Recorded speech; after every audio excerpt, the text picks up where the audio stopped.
नमस्ते और welcome to the Suman show. Dunki यानी डोंकी फ्लाइट।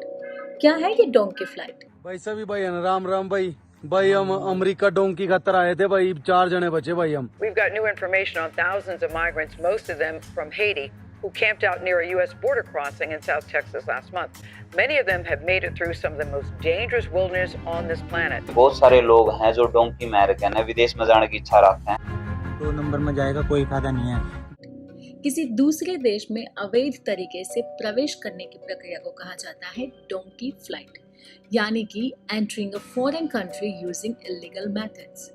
अक्सर लोग एक अच्छे भविष्य की उम्मीद में किसी दूसरे देश में जाने का ख्याल बनाते हैं। ज्यादातर ये पश्चिमी देशों को चुनते हैं, जैसे कि America, Canada, Australia, European countries, जहाँ पे अपने देश की करेंसी के मुकाबले वहाँ का पैसा ज्यादा मजबूत होता है, जहाँ पे ज्यादा और अच्छी सुविधाएं होती हैं। इलीगल मेथड्स को जानने से पहले थोड़े लीगल मेथड्स जान लेते हैं। किसी कंट्री में लीगली जाने के लिए student visa, skilled worker visa, business या investor visa, family sponsorship, state sponsorship जैसे ऑप्शंस ऑफ वीज़ा रहते हैं। किसी दूसरे देश में जाने के लिए आपको उनके कुछ प्रोटोकॉल्स यानी कि कायदे कानून को फॉलो करना पड़ता है। उनकी दी हुई रिक्वायरमेंट्स को कंप्लीट करना होता है, जैसे कि English proficiency language test, study certificate, skill certificate, blood relation certificate etcetera. जब आप इन बताई गई रिक्वायरमेंट्स को मैच नहीं कर पाते तो आपके वीज़ा की एप्लीकेशन रिजेक्ट हो जाती है। जब आप किसी देश के वीज़ा रिक्वायरमेंट्स को लीगली कंप्लीट नहीं कर पाते हैं और आपने ठान ही लिया है कि आप वहाँ पे जाके ही रहेंगे बाय हुक और क्रुक, तब आप दूसरा रास्ता यानी कि अवैध तरीके से उस देश में एंटर करने का प्रयास करते हैं। बस उसे एंटर करने की प्रक्रिया को डोंकी फ्लाइट कहा जाता है। हालांकि ये फ्लाइट एक नॉर्मल फ्लाइट से बिल्कुल अलग और बेहद कठिन और डरावनी है। डोंकी फ्लाइट लेना मतलब जान की बाजी खेलना, जहाँ पे आपको रिजल्ट क्या होगा उसके बारे में बिल्कुल पता नहीं है। सफ़र की शुरुआत होती है डोंकी एजेंट्स के साथ। ये वो एजेंट्स हैं जो अपने आप को इमिग्रेशन एजेंट्स या कंसल्टेंट के नाम से अक्सर बुलाते हैं, जो बिना डॉक्यूमेंट्स आपको फॉरेन कंट्रीज पहुंचाने का क्लेम करते हैं। हालांकि ये उन लोगों को भी टारगेट करते हैं जो लीगली जाना चाहते हैं। वो उनसे वीज़ा एप्लीकेशन फ़ीस निकलवा के कुछ महीने बाद वीज़ा एप्लीकेशन कैंसिल हो गई बता के अपनी डोंकी फ्लाइट वाली पोंजी स्कीम में इन्हें उतार लेते हैं and some time direct USA flight बोल के उन्हें लैटिन अमेरिका के किसी देश में उतार देते हैं, जहाँ से आगे का रास्ता डोंकी फ्लाइट थ्रू होता है। ये वो लोग हैं जो आपसे एक बहुत ही मोटी तकड़ी फीस यानी कि 25 से 50 लाख एडवांस में लेके आपको आपकी मनचाही कंट्री में सही सलामत पहुंचाने के प्रोमिस करते हैं। ये वादे उतने बड़े होते हैं जितना आपका अमाउंट, और ये इतने ही पक्के होते हैं जितना कि चाइना प्रोडक्ट्स, क्योंकि डोंकी फ्लाइट का सक्सेसफुल रेशियो है सिर्फ 5%। सफ़र में आगे आते हैं डोंकर्स। डोंकी फ्लाइट की इस जर्नी में सबसे इम्पोर्टेंट रोल प्ले करते हैं ये डोंकर्स। आपको इस जर्नी में एक स्टॉप से दूसरे स्टॉप तक पहुंचाने वाले लोग, जो आपको आगे का रास्ता बताते हैं। डोंकर्स के बीच में सीक्रेट कोड्स रहते हैं जो आपको ग्रुप आइडेंटिफाई, कम्युनिकेशन या वार्निंग्स के लिए वो लोग आपस में यूज़ करते हैं। आपकी इस जर्नी में आपकी किस्मत एक हद तक यही डिसाइड करते हैं। अगर आपको एक सही डोंकर मिला तब तो अच्छा है, लेकिन अगर आपको एक ऐसा डोंकर मिला जिसका कोई ज़मीर ही नहीं है तब तो आप गए काम से। ऐसे डोंकर्स आपको बीच रास्ते में आपके पैसे, खाना वगैरह सब कुछ लेके आपको अकेला छोड़ के भाग जाते हैं। मारपीट करी, हमको मारा, पैसा भी दिया, मारा भी हमें। Sometimes they even rape women in the troop too. And अगर कोई इसको अपोज करता है तो उन्हें वहाँ पे गोली भी मार देते हैं। अगर ट्रूप में इन्हें लगता है कि कोई बीमार हो गया है या आगे का सफ़र सर नहीं कर पाएगा या इनकी जर्नी में ये एक ऑब्स्टेकल बन रहा है तो ये उनको छोड़ के आगे चले जाते हैं, और अगर ज़्यादा कुछ बढ़ते ही बात तो उनको गोली मार देते हैं। बंदा अगर बीमार हो गया नहीं, एक बंदा आगे इनका, एक बंदा पीछे, बीमार हो गया नहीं चलेगा, दिल्ली गोली ठोका। कम से कम भाई हम चले 160 जने, 8 आदमी मेरे पहले 8 जने रह लिया हम ऊपर तक। डोंकी फ्लाइट का रूट कुछ इस तरह होता है। टूरिस्ट वीज़ा की मदद से ये आपको पहले दिल्ली, चंडीगढ़, मुंबई से साउथ अमेरिका में इक्वाडोर, ब्यूनोस आयर्स या कोलंबिया पहुंचाते हैं। अगर आपने इक्वाडोर तक फ्लाइट ली है तो वहाँ से आप बाय रोड कोलंबिया पहुंचेंगे। यहाँ तक की जर्नी तो बिल्कुल आरामदायक है। सब्र और साहस का इम्तिहान यहीं से शुरू होता है। कोलंबिया से डेडलीस्ट डैरियन गैप से होते हुए पनामा के घने जंगलों को पार करके कोस्टा रिका और वहां से निकारागुआ एंड ग्वाटेमाला होते हुए मेक्सिको पहुंचेंगे और यहां से आप मेक्सिको और यूएसए की बॉर्डर को क्रॉस करके फाइनली यूएसए। ये जर्नी लगभग 5000 किलोमीटर की है जो ज्यादातर चल के रिवर पोर्ट और बाय रोड तय की जाती है।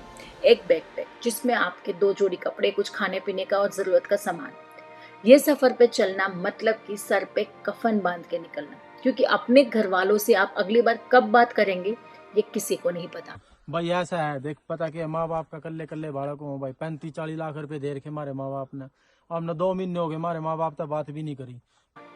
पनामा के डेडली जंगल्स जहाँ पे अगर आप आराम करने के ख्याल से भी अपने ग्रुप से बिछड़ गए तो फिर आगे का रास्ता बताने के लिए आपको वहाँ के जहरीले सांप, पैंथर्स और डेडली डिसीज कैरी कर रहे हैं मॉस्किटोज ही मिलेंगे।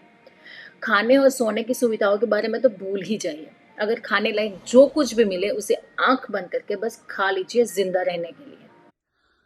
भाई एक ब्रेड के पैकेट था हमारे पे, 5 दिन हो गए वही ब्रेड का पैकेट खाते हमने, बुरी हालत होगी भाई जमाकती। भाई भूखे पेट चलाने लग रहे, 5 दिन हो गए जंगला में, देखियो भाई मैक्सिको के। If you think this is worst, wait. Molestation, sexual assault, slavery, abduction, organ trafficking, human trafficking और क्या कुछ नहीं होता है इस ग्रे एरिया में। And you can't even complain about this because आप खुद वहाँ illegally enter हुए हैं। कितने लोग इस महीनों या सालों भरी जर्नी में रास्ते में ही दम तोड़ देते हैं या कोई मैक्सिकन माफिया या मिलिट्री के हाथों मर जाते हैं। देख लो भाई, लोकी कने पनामा डोंकी लानी है, देख लो। देख लो बेचारा मरिया पे पिंजर कुछ नहीं बचा। अगर कोई जिंदा अपने डेस्टिनेशन पर पहुंचने में सफल रहा है तो या तो वो इमिग्रेशन की आंखों में धूल डालने में कामयाब रहा है। Good look. Go. Hey, sir, right, here. Go. No problem. No problem. Hey, right there. Easy, no problem, man. Go. Hey, move it.